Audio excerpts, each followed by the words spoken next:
It is good to be with you all for this sort of different version of a Catawba Clergy Day lecture. I was really looking forward to us all being together. I think we had a quite a large registration back in September when we were going to get together. But I hope and pray that however you receive this, that it will be edifying to you and useful as well. So before I launch into the presentation and start sharing the screen for that, I just want to open us in a prayer, and then most of the screen you'll see will be the presentation that I've prepared.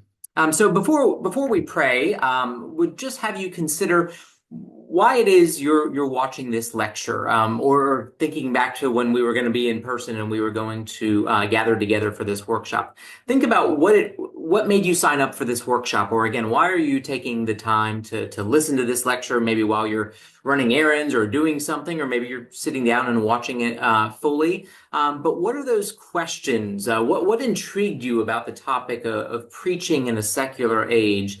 Is it a particular struggle that you're having in your context? Is it something that you're interested in learning more about? Is it a yearning that you have to be able to engage people in a different and fuller way? So maybe just sit with those thoughts and think about what brings you to this moment. And then I'll offer a short prayer. Gracious God, be with us. Meet us in our hopes and in our longings, that through the preaching of your word, your people might always be fed and assured of your gracious and loving presence with them. Be with us during this time, that the things that you would have said would be said, and the things that you would have heard be heard. We pray this in the name of the Father, Son, and Holy Spirit. Amen. So let me get this screen sharing going. It is always a challenge to try to, even though I've got two screens, to try to make sure everything is all going.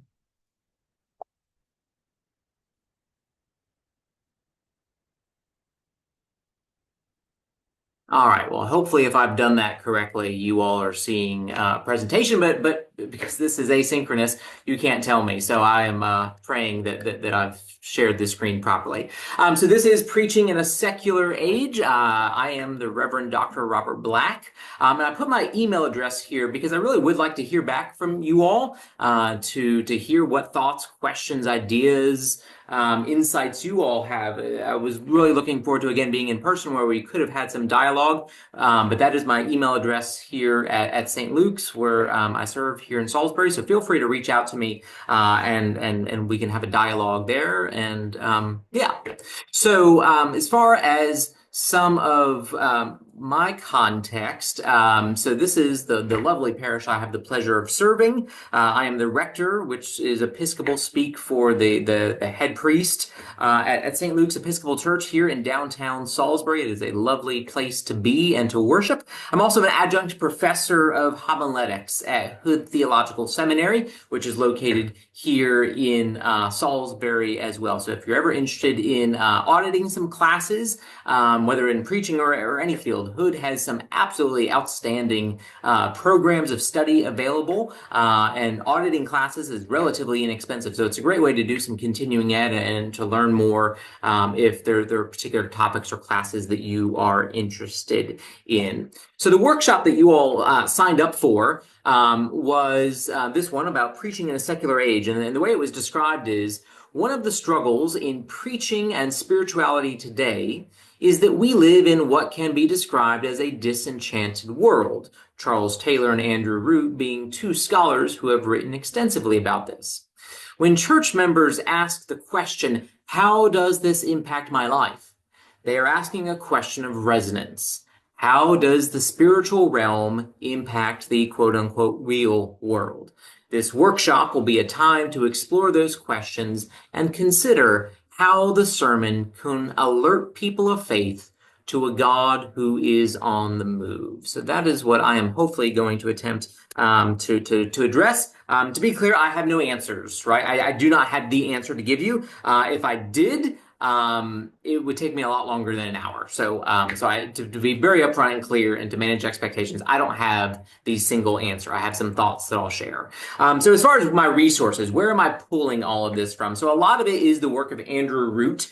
Here you can see the books that I'm drawing from that he's written. So the ones on the left, the Secular Age series, there are 6 books in that theory series, all fantastic. And then a sort of somewhat summative sort of book is this one that he co-wrote called When Church Stops Working. It's a great one to use with smaller groups, folks that really don't want to dig into the deeper theological discussions. And again, each of these other books are in the ballpark of 250 pages long. So, the whole 6 books is quite a long read.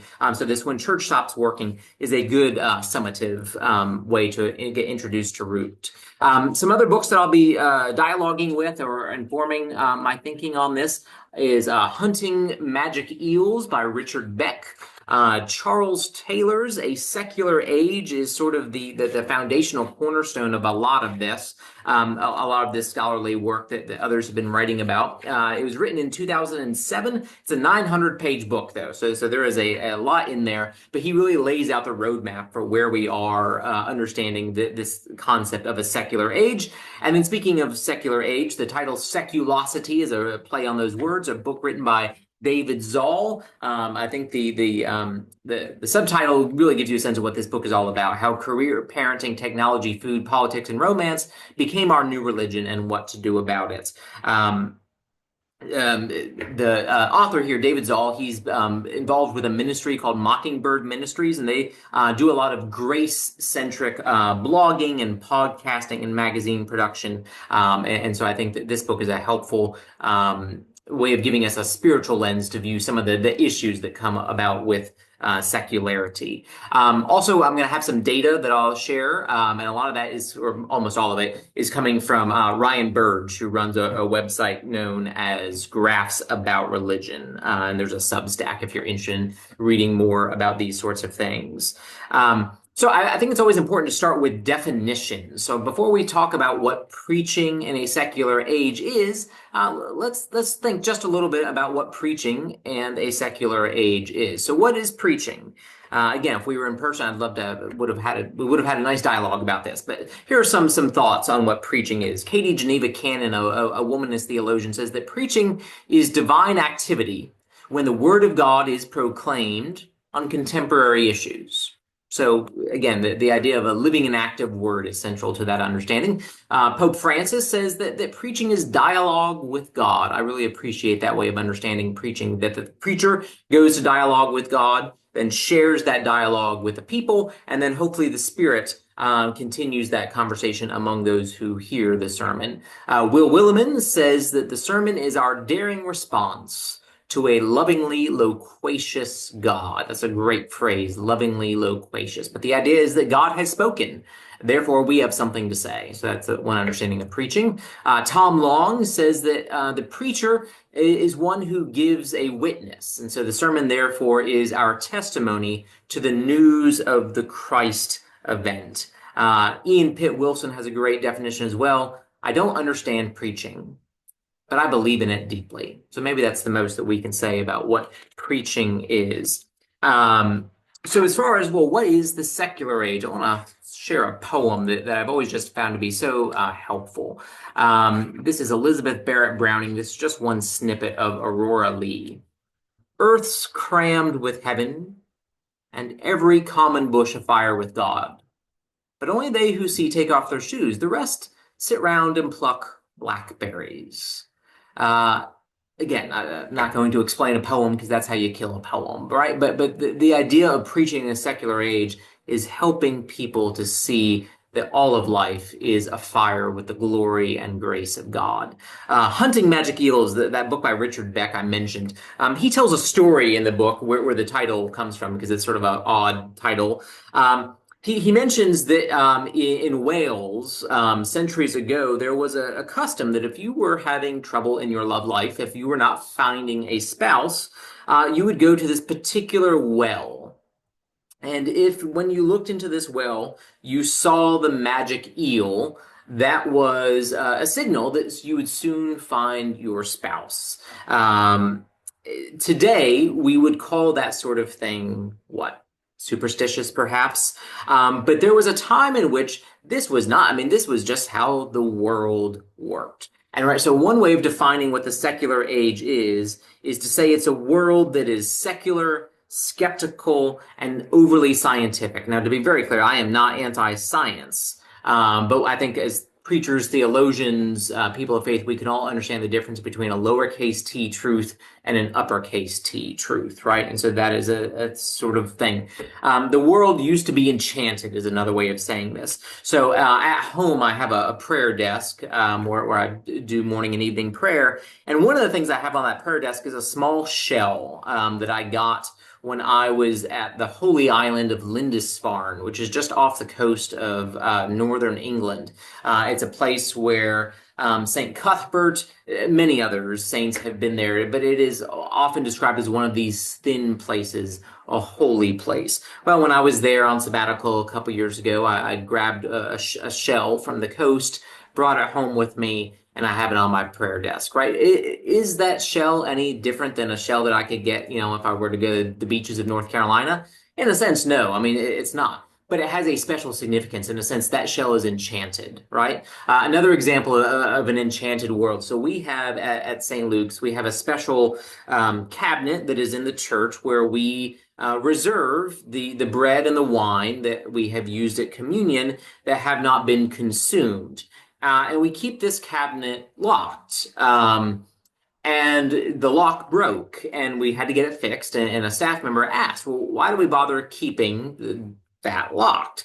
And I sort of flippantly said, well, because of witches, which of course is not really the truth, but that's why these cabinets originally, for a long time, had locks because people were stealing the blessed sacrament and using it for all sorts of nefarious purposes. Some maybe making potions with it, but also keeping them in their homes as talismans. There used to be a time when people, when they would receive the communion wafer, they would sort of keep it in their mouth but not consume it. And then as soon as they would get out of the church, they'd pull it out and dry it off and keep it somewhere in their house to ward off evil spirits and protect them. Again, these are not things that most people do today. And if you learned of someone doing these things, it would probably give us some pause. And so that's just a way of saying that we live in a disenchanted world. It is not the same world of metaphysics that our ancestors lived in. Now, one of the things that Beck says in his book is that the Protestant Reformation is at least somewhat to blame for this shift as much as the scientific revolution. So we can't just all blame it on scientific revolution because he says what happens in the Reformation is that everything was made holy. And by definition, if everything is holy, then therefore nothing is holy, because you all know the word holy means to be set apart. Well, if everything is set apart, then nothing is set apart. And so what happened is by rejecting the idea of sacramentality, the imbued holiness of things, we closed one of the main doors to living in an enchanted world. So going a little bit deeper into this idea of the secular age, Charles Taylor in his book talks about that there are three levels of secularity. The first is secularized public spaces, meaning that there are places in public that are outside the realm of the church or whatever operating religious worldview there is. The second secular is the decline of belief and practice. So this is when individuals in the society are falling away from religious practices. And then the third secularity is where there are cultural conditions such that allow for unbelief, that it is not out of the realm of the expected for people to say, oh yeah, I don't believe in anything, I'm an atheist, right? And so one of the things that Andrew Root says as he's dialoguing with Charles Taylor here, it says that we are actually here, right? We are in secular 3, where it is a very live option for people to choose not to believe. But he says the problem is that we try to solve the level at secular 2. So, right, so we think, well, no, you just have to think these things. You just have to do these practices and all shall be redeemed and fixed, right? Well, he says that the reason why that's not working is that we've moved on past secular two, but we're still trying to apply secular two solutions, even though we're in three now. He also says this is not about a loss or subtraction. It is an evolution, right? So it's not just that something has been lost and we just need to pick it up again. It's actually, again, an evolution. And evolution, generally speaking, does not go backwards, right? It moves forward. He also talks about, Charles Taylor does, what's called the Nova effect. The Nova effect is an explosion of different ways of believing and not believing. And so this is what often people describe as the search for authenticity. In the immanent frame, which is a way of talking about what is close, what is present to us, right? What is immanent, not transcendent. In the immanent frame, people are constantly looking for authenticity, and they look for it in all sorts of ways. Think about, most Disney movies, right? Find your path, right? So that is something that came from this Nova effect because it was sort of like a supernova. All of a sudden, all sorts of ways to find meaning came into being. It wasn't just what the church provided to you. And then he says what this leads to is buffered selves versus porous selves. So porous selves are open to outside influences, right? So prayers can actually impact things if you transgress certain cultic religious boundaries. It will have real impacts on you. Buffered self, which is mostly what we live in secular three, is that we are closed off from the world, right? The only thing that influences me is me, right? These outside things don't actually get into me unless I choose to let them in. So I want to turn to some data now. So I could spend the next 2 hours looking at charts and sharing anecdotes with you all. I'm not going to do that though. However, we cannot completely just ignore the data, right? So I want to look at the data a little bit, but this is not to send us into the death spiral, right? I don't want to sort of say Chicken Little, the sky is falling. It's just helpful to locate us where we are. So this first slide here of data, and again, this is all coming from Ryan Burge. What we clearly see is that each generation is increasing in a lack of religious affiliation from 2008 to 2022. And every generation is less religiously affiliated with the previous, right? So this is religious affiliation or lack of religious affiliation going up both across time and across generation. This slide is generational religious service attendance. Again, you see never and seldom, being growing based on a lot of the generations as well. Millennials, Gen Z attend seldomly or never at much higher rates compared to boomers or silent generation. These are things that I'm sure, in churches, you all have noticed this as before. Rise of the nuns. The nuns have gone from 5% of the population in 1972 to 28% in 2020. Just a huge. So the nuns are those who claim no religious affiliation. So massive, massive cultural shift. Decline of church membership is another way I'm sorry, I'm got ahead on my slides there. So this one is about church attendance as well, or not. I'm sorry, not church attendance, church affiliation as well. And again, what we do see is a little bit of leveling off post 2020, but we see a very steady growth in that. And there's a clear line that you can draw there. So next is where we get into denominational membership, and it's pretty much bad news for everyone, right? So everyone's dropping for the most part. There are two exceptions. One, PCUSA, Ryan Burge says about this particular chart, the numbers comparatively are so much smaller than the other denominations that the data is not that it's being manipulated, but it's more susceptible to small changes because the total number is a little bit smaller. The Assemblies of God, though, clearly they are seeing some growth there. But as far as all these other denominations, we see, just very steep and clear decline in membership. This next slide is change in membership year over year. So if you were right at 0%, that would be not growing, not shrinking, just staying steady, right? This does take into account those who leave denominations, those who die, all those sorts of things. So it's not just as far as who's joining and those sorts of things.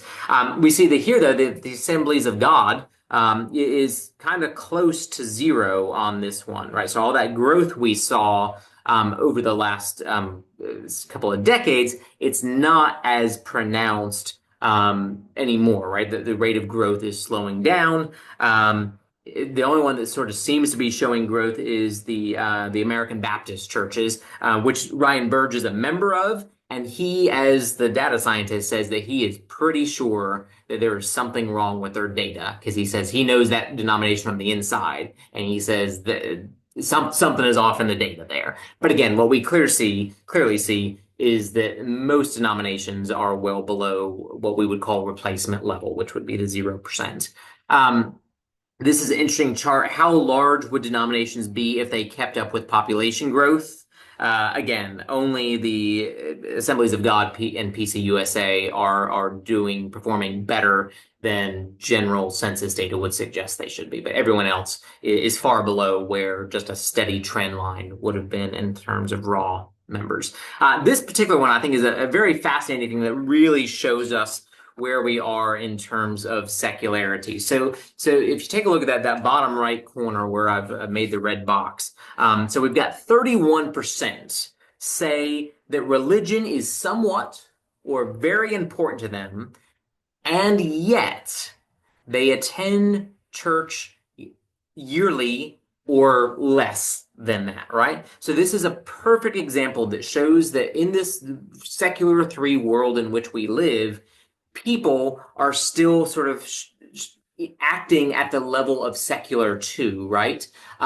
They're saying, well, yeah, it's still important to me, and yet there's no practices that support it. And so it really, I think, it shows how disenchanted we are, that our what we say is important and our actions do not align at all. And so again, just to realize that 31% is a huge number to say that it's really important, and yet I seldomly go. Another way to understand secularity comes from Thomas Merton. Of course, he's using the language of his time, but he says life is this simple. We are living in a world that is absolutely transparent, and God is shining through it all the time. This is not just a fable or a nice story, it is true. If we abandon ourselves to God and forget ourselves, we see it sometimes, and we see it maybe frequently. God manifests himself everywhere, in everything, in people and in things and in nature and in events. It becomes very obvious that he is everywhere in everything. And we cannot be without him. You cannot be without God. It's impossible. It's simply impossible. The only thing is that we don't see it, right? So in some ways, it's just a explication of the Aurora Leigh poem that I shared earlier. But there's this sense that God is still around. It's just that we've become blind to God. Will Willimon, who I've already mentioned, says that a Trinitarian God who speaks, who shows up, who intervenes, was too much God for the modern world's illusions of human control. So beginning in the 18th century, God was made mute and divine revelation problematic. We thought we were becoming free when in reality, we simply had our minds taken captive by modernity. So again, that's just someone else giving their thought on how we describe this secular age that we are in. Simone Weil says attention is the only faculty of the soul that gives access to God. And so another way of saying this is that disenchantment, right? It's not about disbelief, right? It's not that people no longer believe in God. It is a failure to give our attention to God, right? So distraction is a very different thing than disbelief, right? But sometimes we confuse those two. The ache is something that that Beck talks about in Hunting Magic Eels. Zoll talks about this in Secularity as well. The idea of one way that Beck describes it is the photographic negative of enchantment. He describes it as just that sense that people feel like something is missing. The whole is left where enchantment used to be. Of course, St. Augustine famously talks about, right, in his Confessions, our hearts are restless until they rest in thee. So we have restless hearts. We're searching for something. The idea of seculosity, the book by Zoll, one of the quotes that Zoll has is that we are never not in church. Right now, by church, he does not necessarily mean the edifice, the building of our congregations, but he means in this realm of meaning making. We are in searching for acceptance and worth and story and belonging more than any other time in history. We are constantly searching for something. And this leads to a lot of frustration, depression, burnout, and alienation. If we had more time, we could really dig into this. Andrew Root writes a lot about this.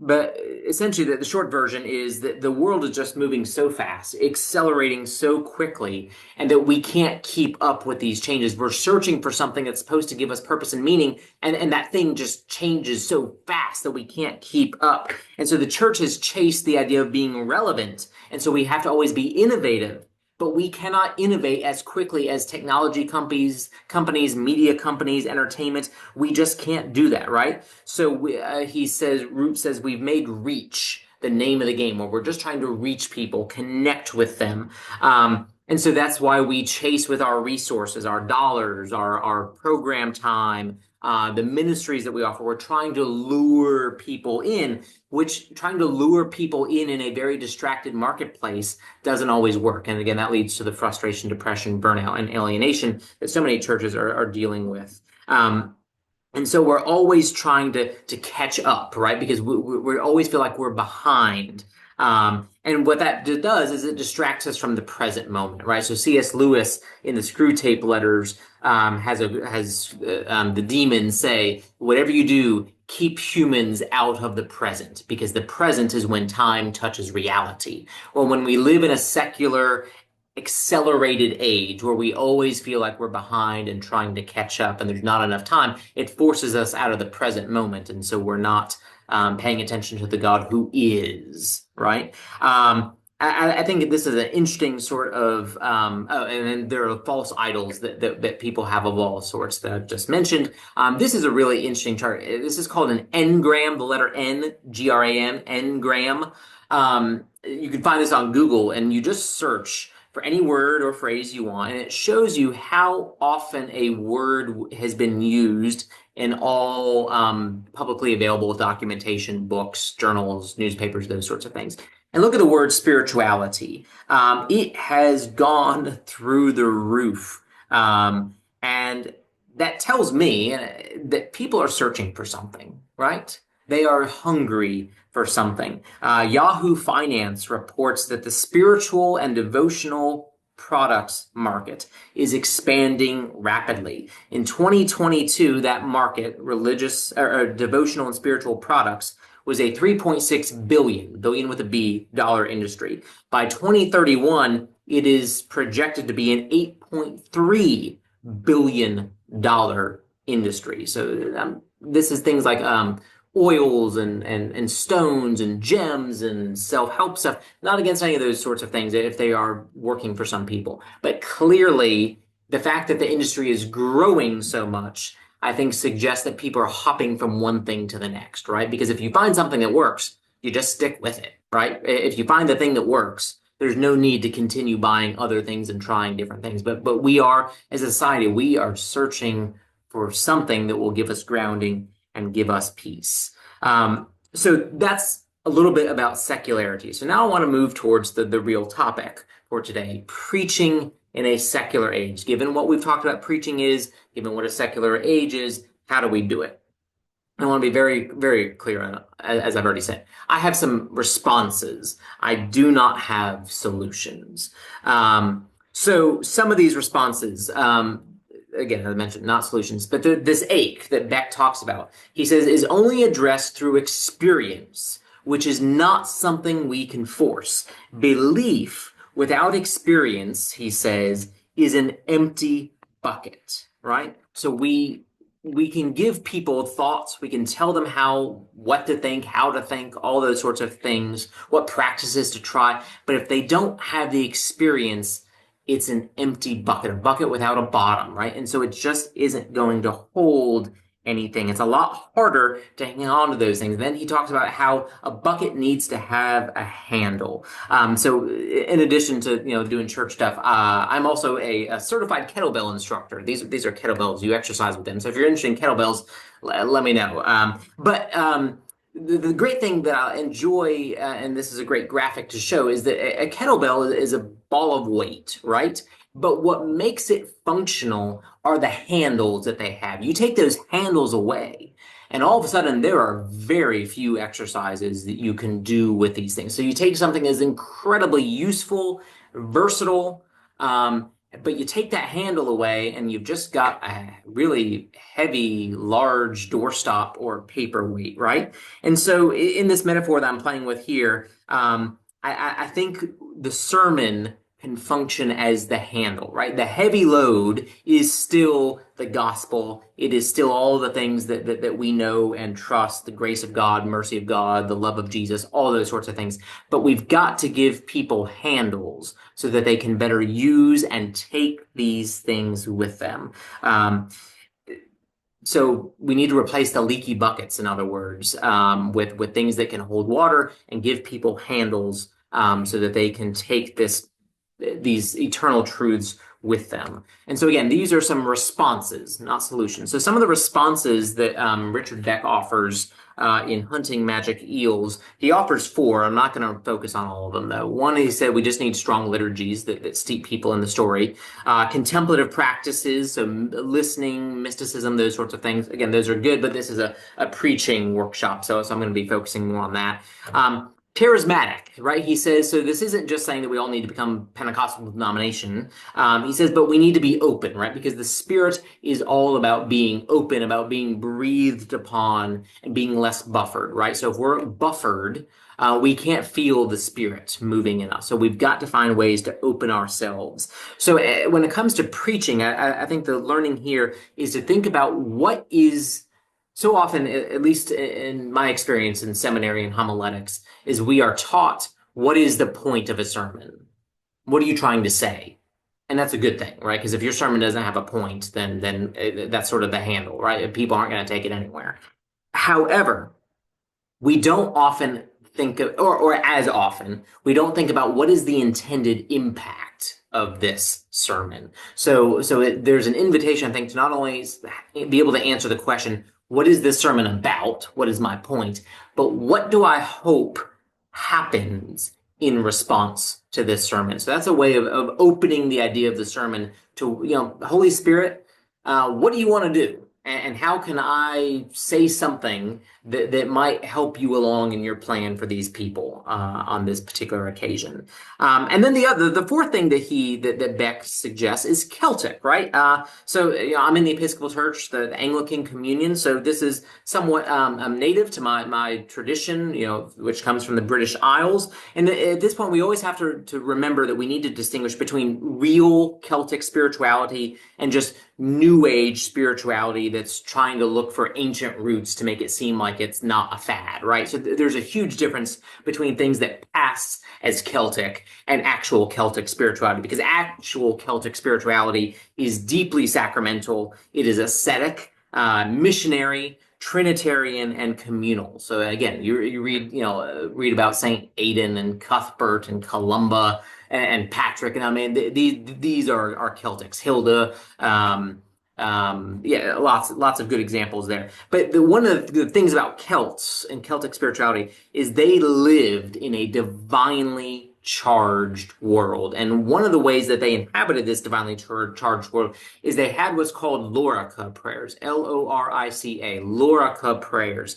These were prayers that were put on your armor or your breastplate. They were seen as protecting you from evil spirits, from bad things happening. The idea was that we are constantly what we would maybe call spiritual warfare. We are engaged in a cosmic struggle on a daily basis. So think about that prayer that's been turned into a hymn, St. Patrick's breastplate. I bind unto myself today the strong name of the Trinity. Right, that was a lorica, right? So one of the things that Beck suggests is that we have these short prayers or phrases that remind us that there is more around us than we might be aware of, and that we are always standing in need of God's protection, grace, mercy, and guidance.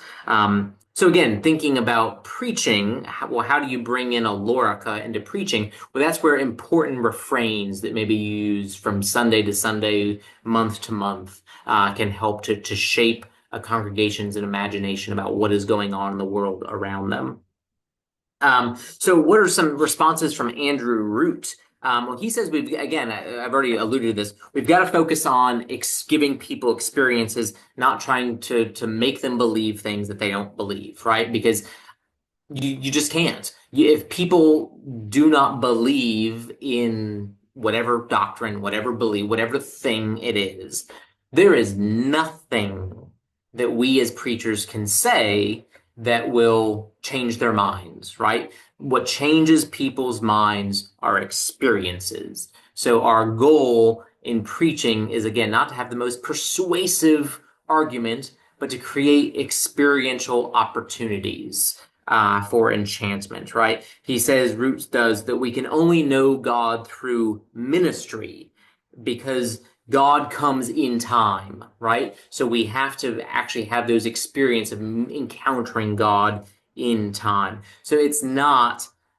trying to open people's imaginations, right? Our goal is not to make people be more imaginative in their faith, because you just can't do that. We live in secular 3. There's no going backwards. Again, it's an evolution, not just something that we need to sort of say, oh, we just need to pretend like it's the 1800s again and we believe all these things. That we can't manufacture that, right? But what we can do is focus on experience.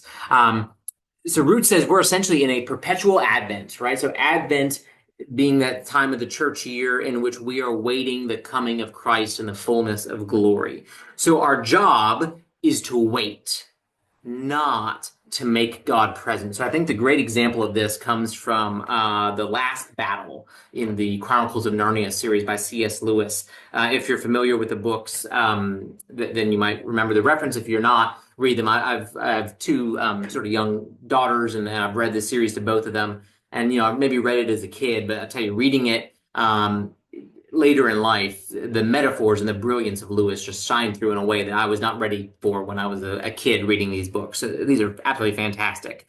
But there's this scene where there's a cat and an ape, and they are trying to fool people, and they try to make people believe that the Christ figure, Aslan, a lion, is present, right? So they're trying to conjure God up. That is not our job as preachers. We are not conjurers who are trying to manipulate God or manipulate people's emotions to have a particular experience. Instead, we are in Advent. We are waiting. And what do you do when you wait? When you wait, you tune your eyes to look for certain things. And so that is something that we can certainly do in preaching. So it's about anticipation and expectation. And I'll say a little bit more about that in just a bit. Prayer is also an incredibly important thing that Root mentioned. I know that seems obvious, but he says, and this is in the book called The Pastor in a Secular Age, and I just thought it was such a profound point. He says that the goal of the pastor is to teach people to pray. Not so much the mechanics of, well, you fold your hands like this and you close your eyes like this and you kneel like this and you repeat these words. Some people need that level of instruction because they really they don't know how to pray. We tell them how to pray. They don't even know what that means. It's like telling someone to fly. Like, well, I don't know how to do that. So sometimes we do have to sort of give training wheels to help people get started. But when he says we need to teach people to pray, he means we need to teach people how to be not so much the methodology, but the orientation, to be in a relationship of God of expectation and anticipation, to trust that when we offer a prayer, that it is being heard and we should be anticipating and expecting a response. And if we can get people to that point, to have a posture of prayerfulness, then everything else takes care of itself. You don't ever have to run another stewardship campaign. You don't ever have to ask for volunteers ever again. Because if you've got a congregation that is just ready and looking for God and anticipating God to show up, well, I mean, it all starts to hum at that point, right? So prayerfulness as an orientation of being in the world is a response from root.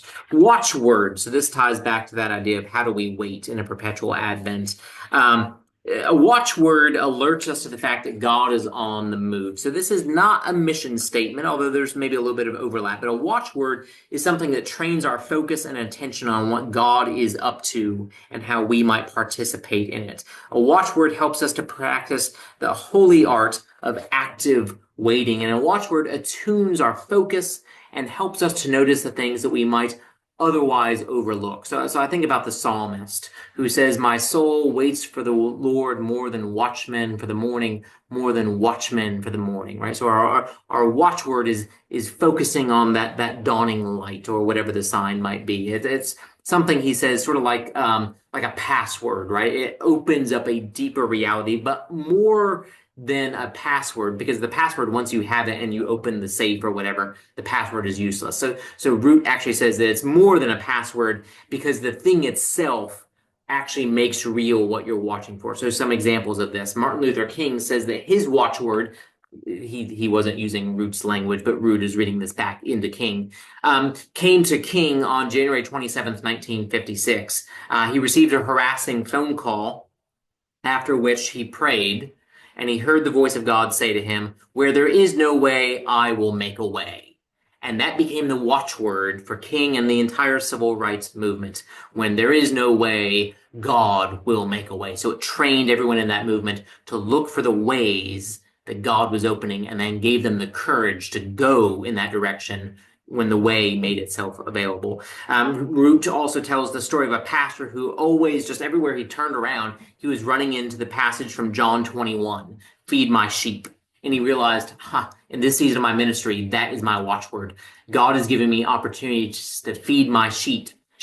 And if I am faithful to that, the presence of God will be mediated among us. Another example he tells is of some Sunday school teachers who used Romans 8, "Nothing can separate you from the love of God," as their watchword. Now, they intended to be their watchword. It was just something they repeated all the time. They wanted these kids in Sunday school to know, nothing can separate you from the love of God. And because that was their watchword, it shaped their congregation, right? These children grew up hearing it and believing it, and it enabled them to have a missional focus in a very, very different way. Root says that a watchword cannot be concocted. It cannot be borrowed. It has to be something that is found. And so we have to be attentive. We have to tell stories to one another. We have to listen, and we have to discern. But sometimes a watchword comes into being. So for me, I'll share a personal watchword.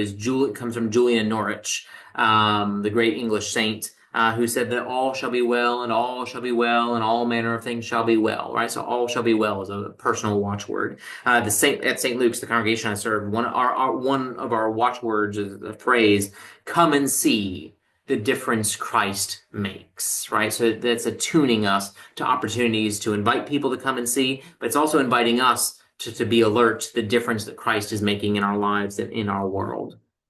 Roots also says that children are a helpful way to be in the secular age, because when we focus on children, we are fundamentally directing our attention to people as people, not people as commodities, right? Because children are not going to volunteer for any particular ministry. Children are not going to, give enough money to make our congregations stay afloat.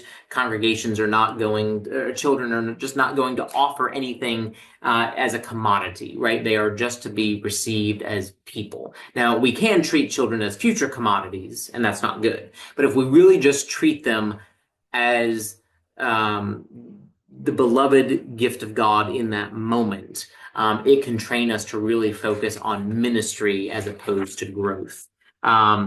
So I want to talk a little bit now about resonance, which Andrew Root talks about, but Root is really dialoguing here with Hartmut Rosa.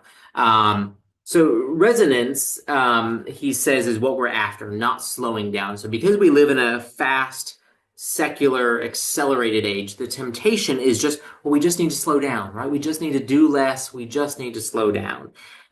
Sometimes that is good advice, right? Sometimes we are doing too much. But think about jumping out of a car that's moving too fast. That's one way to slow down, right? But you're probably going to get hurt if you do it. And the car hasn't slowed down, right? The car, if anything, is maybe even going faster because there's a little bit less weight in the vehicle now, right? So that is not the goal. The goal is not to just slam the brakes and stop, because slowing down does not address that deeper ache that we have. Instead, what we are trying to find are moments of attachment, moments of resonance with the depths of our faith. And so good preaching can be resonant because it connects our lives to God's activity that flows from the watchword that we have, right? So I'm not trying to say this is a gimmick for better preaching to just come up with a phrase that you return to all the time, but rather it's a way of testifying to what God is up to and helping us to focus on that. So a watchword can help us to be more resonant because it's helping us to listen for those particular notes of grace and then find some harmony with them. So as an image for this, this is the Eisenheim altarpiece, the crucifixion scene. It is, a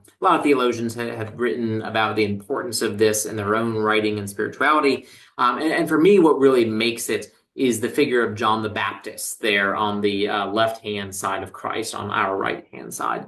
So obviously you all are good biblical theologians. You know that John the Baptist was not at the crucifixion. Yes, I know that. I understand that. So did the artist Matthias Grunwald. But in art, you can play with temporality in the same way that God can play with temporality, right? So John the Baptist is there, even though he'd already been beheaded, but he's there, and he's pointing to Christ, and above the pointing finger is in Latin, "He must increase, and I must decrease," right? So that is about resonance. It's about pointing to that which ultimately matters. So in preaching, if we can be focused a little bit more on pointing towards what God is up to in something like the cross, or just in our world, in our midst, if we focus on, hey, look what God is doing, it can be a way of inviting people into being resonant with the God who is in us and among us. So those are some thoughts from the books that I mentioned earlier, but I want to turn now to from an article that was written by Ian Nell of Stellenbosch University, which is in South Africa.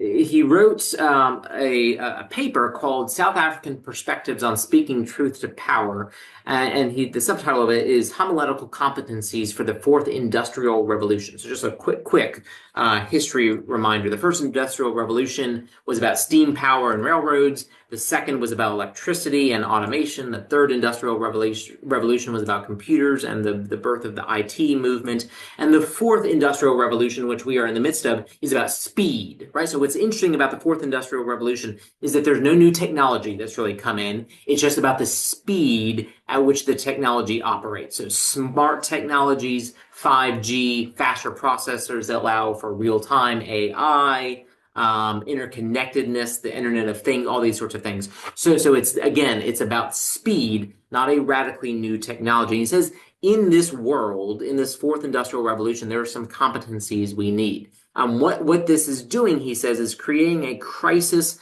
of meaning for humanity when technology is doing so much of what humans most used to do, as far as taking jobs, but even thinking for us and just automating too many things, right? It's happening too quickly.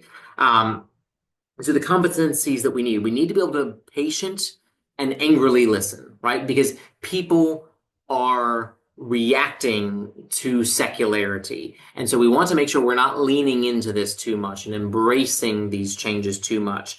Because a lot of people, and again, he's writing from the South African context, are being left behind in the fourth industrial revolution. So he says, preaching that is competent in this reality must listen to the real heartache of people that are not able to find their meaning of humanity anymore because they have been essentially outsourced to a piece of technology.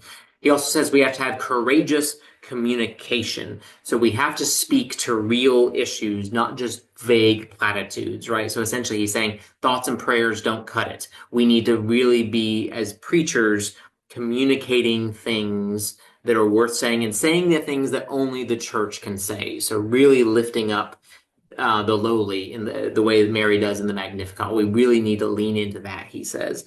Another is that we need to be imaginative and prophetic, meaning we need to see beyond the limits of our senses. Again, we need to try to lean into enchantment. We need to try as best we're able to see a little bit more deeply and to think about what might be stirring below the surface, what new possibilities is God bringing into being. And again, that's where a watchword can be helpful. So the goal in a lot of these things is to have an enchanted hermeneutic. So a question that we might want to ask is, what is God doing in this biblical text? And what might God come down to do in my sermon? So again, it's focusing on what is God up to in the biblical text and what might God be up to through my preaching. We also want to remember, as Fleming Rutledge, a great preacher in the Episcopal tradition, great author as well, she says, God gets the verbs. So if our preaching is all about us, then that is playing right into secularity, right? So make sure God is the star of the show, the star of the sermon, that God is getting the verbs, that God is doing the one acting, not that God is the object. We want God to be the subject who gets the verbs. We want to consider the book of Acts, all right? So read the book of Acts. They did not start with a strategic plan, a community asset map, a long discussion about how the odds were stacked against them. They just had an encounter with the living God, and they weren't going to stop at anything to tell people this, right? I mean, they were going to testify. So we might really want to be leaning into that. Think about the early church and how many advantages we have over them, right? Look at all these books I have on my shelf. I mean, they took centuries, millennia for us to get all of this wealth of knowledge and thought about biblical texts and human psychology, and we have all that now, right? We have gorgeous buildings. We have endowments. We have money. We have denominational structures. The early church had nothing, right? They had the story of Jesus, and that was enough for them. So we have so many more resources at our hands. So I think there's an invitation. Yes, the narrative of decline is a real option. We can lean into that narrative. But there's also the narrative of opportunity, right? Because we still have that same story that the early church had in Acts. And we have all these resources at our disposal. I mean, think about the communication tools that we have that Paul and the early apostles and evangelists would have loved to have had, the way to get the word out, right? We have these things. So let's lean into that idea of being a witness, right? Someone who has seen something and then tells about it. Andrew Root says that we've got to understand God as an event more than a thing. He says that God is more like a kiss between two people, a happening, than a rock. There's a thing that is. So again, this is leaning into the idea of encounter, right? So we want to preach about the ongoingness of the Christ event, right? Christ did not just come once, but Christ is an ongoing event of God with us and for us and among us. Here I'm leaning on David Zoll and the Work of Mockingbird Ministries. An enchanted hermeneutic is about preaching grace, not burdens. It's about reminding people that they are forgiven, beloved, empowered, right? We are not a historical society where we are trying to get people to follow the rules or do certain things. We are reminding them of what has already been accomplished for them on their behalf. So we preach what God has done, not what we need to do, right? Because we are all overburdened, we are tired, and generally speaking, most people know what to do, right? Right? They know that, well, I'm not supposed to lie, cheat, or steal. I'm supposed to love my neighbor. They know those things, right? They don't need us berating them about why haven't you done this better, right? What they need to know is that God is at the center of all things. God has already done all that needs to be done. We simply get to enjoy what God has done and enjoy it by participating in it. So enjoy salvation, enjoy forgiveness, enjoy the peace that we receive through the cross, right? And then share that with others. So another way of putting it is to remember, as Colossians tells us, that our lives are hidden with Christ in God. So an enchanted hermeneutic is to remind people, yes, I know this is what it seems like, but remember, there is a pearl of great price, and that is you. You have been bought with a cost, and our lives are hidden with Christ in God. That might function as a watchword, even. So those are, again, some thoughts, some responses, not solutions, not well, this will definitely fix and this will drive people to your congregations, but it's a way to remember that God is up to something, and our preaching can point towards the God who is up to something, and we can focus on those sorts of things. Again, if there was time here, I would love to have some questions, reactions, comments, discussion. But we are in this particular format not able to do that. But I really do hope that you'll go back to the beginning of the presentation, grab my email address, send me a note, just let me know you watched it. Would love to know who you are. If you think this is all bogus, that's fine. That'll help me to refine this for the next time I do it. Or if you think it's helpful, you want to dialogue about it, would love to do all those sorts of things. I want to close, though, with a prayer that I think is a prayer of enchantment, a prayer that reminds us that God is up to something, and asking for God to be up to something in our lives. Before I do that, though, I want to explain this image. I used it on the beginning slide as well. It's a labyrinth. You all know that. But I think the labyrinth is such a great image for this idea of preaching in a secular age, because we are doing our best to attempt to work our way towards God, to find God in a world that twists us around backwards and forwards. If you've ever walked a labyrinth, you know that sometimes you think you're getting towards the center, and then the labyrinth kicks you way back out.